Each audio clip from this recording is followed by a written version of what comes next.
All right, so I wanted to do a little garden tour, partly for my own reference, talk about what worked, what didn't, what I would do differently next year. Uh, so today is August 1st, 2025. It's a nice day out here. We had I'm in College Park, Maryland. We had a heat wave that just broke, so it's a nice kind of drizzly day out here. I'm gonna walk through the garden a little bit, do a little tour. So my theme for the garden this year was kind of anarchical gardening was kind of how I thought about it. I wasn't too, I intentionally mixed up a lot of different plants together. The intention there was to keep pests from being able to just, I want to avoid kind of a monoculture thing where if you have, pests or disease, that are infecting like one plant, if all your plants are together, then it's easy for it to hop between plants. So I tried to kind of space things out differently. That was one aspect of the anarchy gardening that I was doing this year. And the other aspect was I didn't structure things too much or prune things back too much. I wanted to be kind of low maintenance. And I just let things kind of grow. And so it looks pretty chaotic, but I think overall it was a success, but there are definitely things I'd want to change. So let's start in this front little corner here, because this is the first bit of the garden that I started in spring. So here I initially had there's a bunch of grasses here, but this is parsley. So this whole row here was parsley. The parsley grew extremely well. In fact, it still looks really good, which is amazing. So I started it back in spring. So that's really impressive. But I had way too much parsley. So you see this whole little section that's maybe, 3 feet or so, just like a 3-foot row of parsley. I probably need, half that, if that. I don't use as much parsley as I had, and it grew a lot better than I thought. Also, next to the parsley, I also had a row of cilantro that also grew really well. But of course, the cilantro, it has since already bolted. So cilantro is definitely one that you want to do. You want to do like some sequential planting of cilantro, right? And I had some success doing that as well. Like I had some, this row of cilantro next to the parsley that's already long gone was the stuff that was in spring. And back here next to it is some cilantro that's bolting now that I'm letting go to bolt, but was planted like several weeks after that. And then I have some other cilantro in here that was planted even further back. So cilantro is a good one for sequential planting for sure, because cilantro is an herb that is, at least in our cooking, we use a lot of. And so it was nice to always have nice cilantro around. I've also got in this little section, I got a pepper that I put in later. This one hasn't produced any fruit yet, but it's got a couple of flowers on it, so maybe it'll come by later. Also got some little, there's a couple of little winter squashes that I've got in there and there.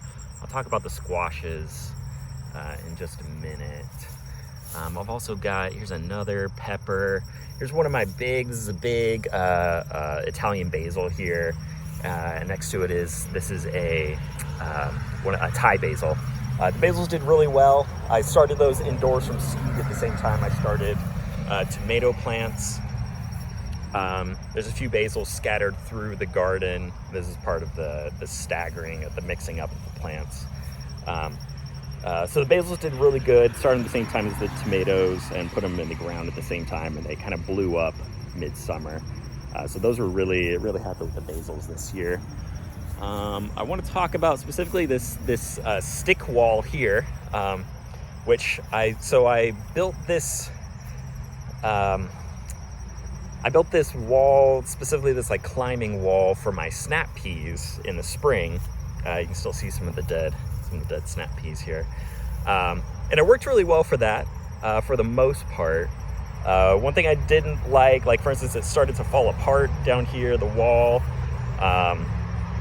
And unfortunately with the stick wall, what I realized I wouldn't do the stick wall for the snap peas again, partly because the snap peas are spring crop, right? Which means that by the time you get into summer, they're starting to die off, and you kind of want to get them out of the way. It's like, my vision here was that the snap peas would die off and I could replace them with, and then the squashes would move in to that space. But unfortunately, this this stick wall, the stick fence, which worked well for the snap peas, kind of just got in the way of the squashes in a way that I didn't anticipate.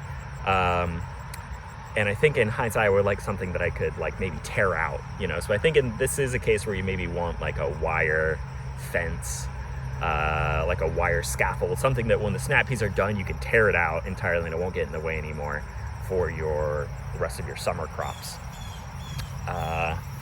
So that brings me to the squashes. So back in this corner, I put a bunch of squashes.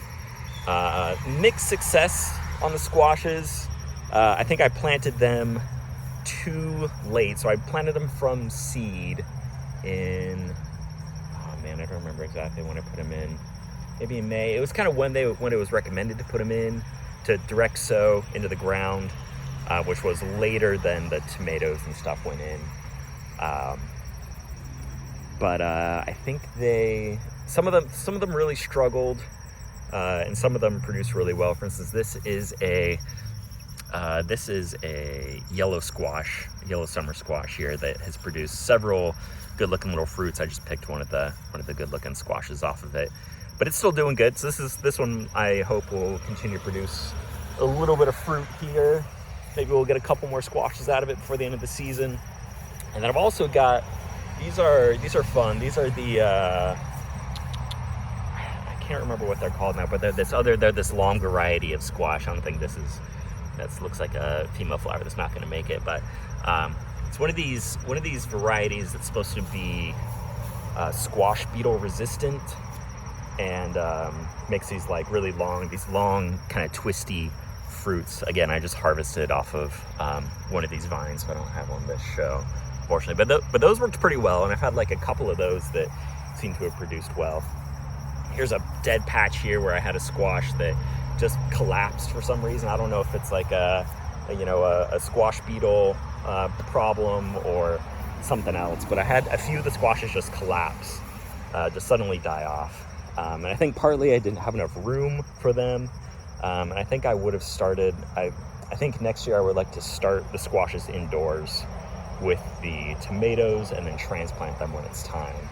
I think just to give them a head start, because I felt like they were slow to take off.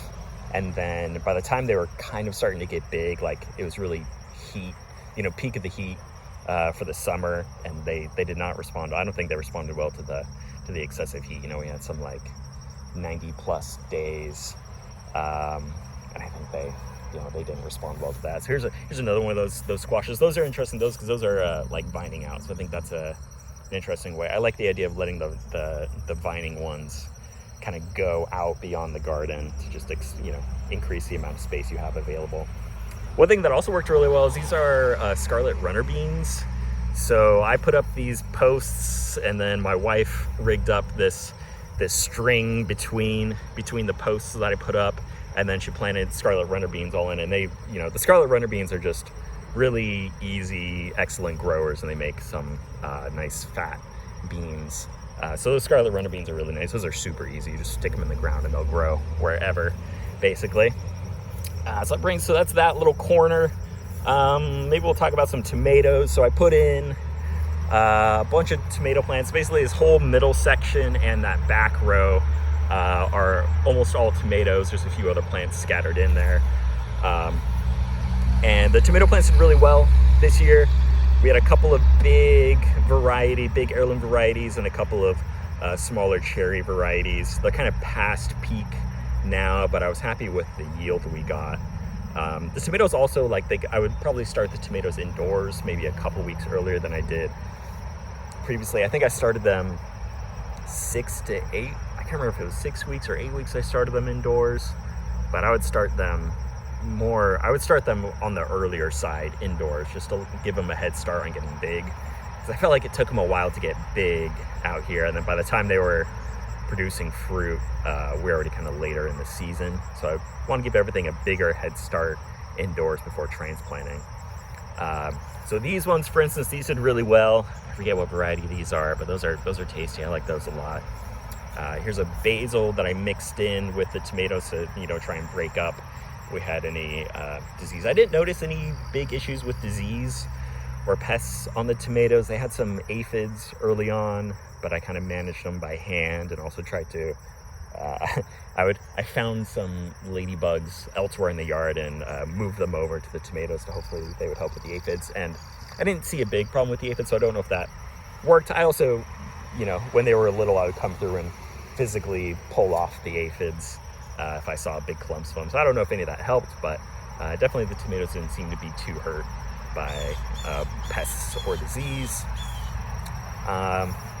One issue I did have with the tomatoes this year is they got really kind of rangy, and I think that's partly because this garden plot isn't in the best spot. There's this big tree that's not directly overhanging, but it's overhanging enough that it shades, especially this back row, it shades pretty heavily. So it made these tomato plants a little bit rangy. I think they wanted more direct sun.